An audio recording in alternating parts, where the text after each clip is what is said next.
गालिब की तरह ईरान ने भी हिंदुस्तान के किसी फारसी शायर को नहीं माना था, मगर अमीर खुसरो का कलाम सर आंखों पर लिया।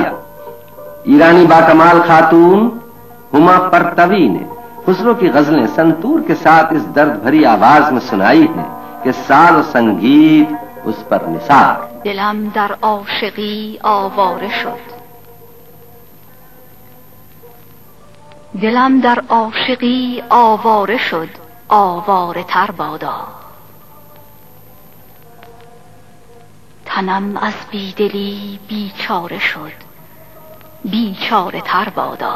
मेरा दिल इश्क में काबू से बाहर हो गया, बला से और भी बेकाबू हो जाए। मेरा तन बदन बेदिली के मारे बेबस हो चुका है, और भी बेबस हो जाए।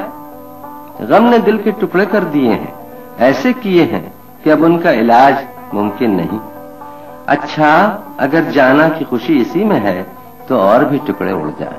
رخت تازه است بهر بردن دل، تازه تر خواهم.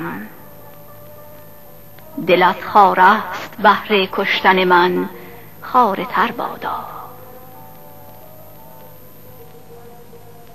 اگر زاهد دعای خیر میگویی مرا،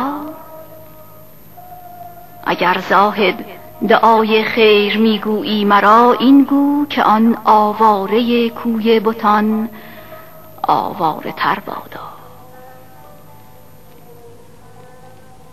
دل من پاره گشت از غم،